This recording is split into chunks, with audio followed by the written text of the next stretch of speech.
Waheguru Ji Ka Khalsa, Waheguru Ji Ki Fateh. Discuss Narendra Modi and his current activities, what he's been up lately, and what is his global agenda has been since he's come into power. It has been very clear that he is an agent of the New World Order, global imperialism. His agenda is nothing more than just global domination by the elite, nothing more.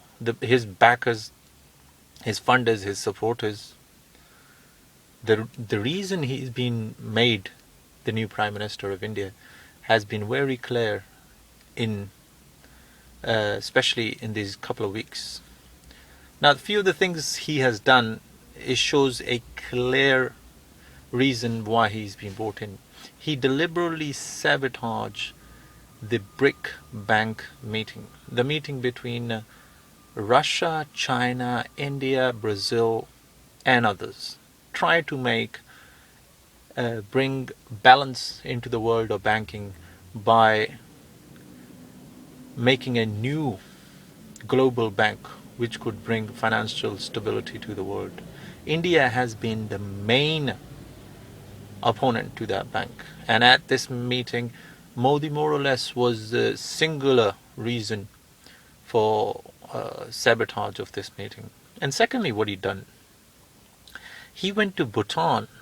Now Bhutan is in a sense a prime enemy of China, and that is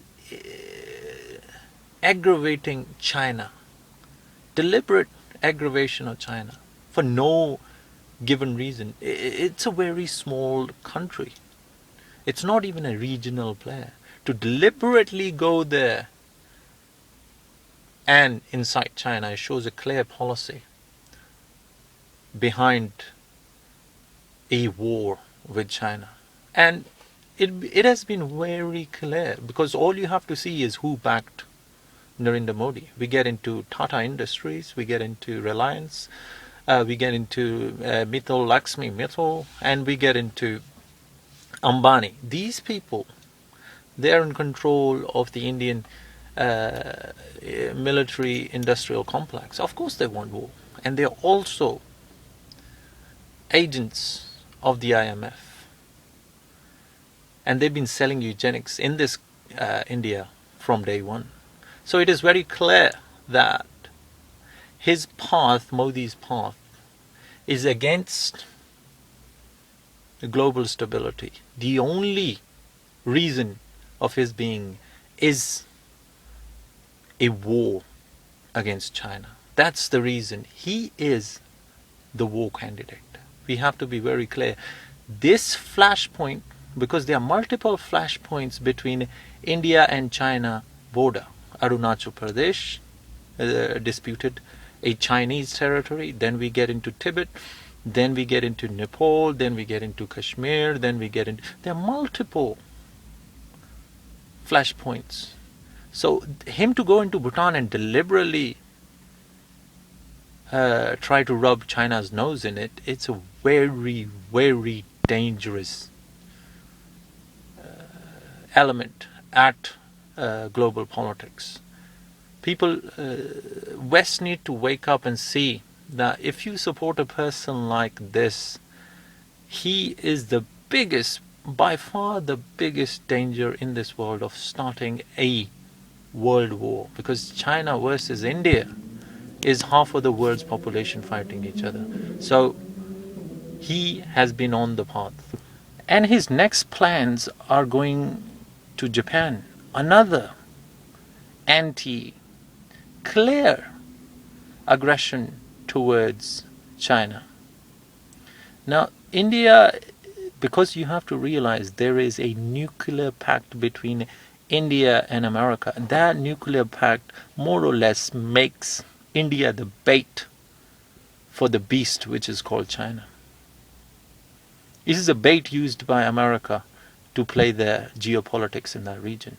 And Narendra Modi is playing his role as an agent of global domination and global evil by putting this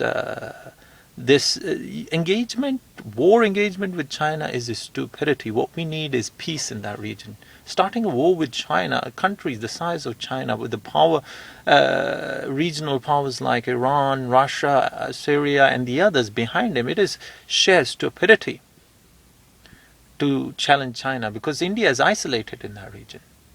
And then after, Mr. Modi is going to America to get his praise for doing the job what he's been put there to do, and that is to start this global conflict. This guy at the moment is the biggest threat to global peace. We need to, there need to be a global awakening as into what Narendra Modi and what these Hindu fascists as a threat represent to the world, and to the steps he's taking of deliberately provocating China. We need peace, not war. And we need the BRIC Bank, not IMF. Waheguru Ji Ka Khalsa, Waheguru Ji Ki Fateh.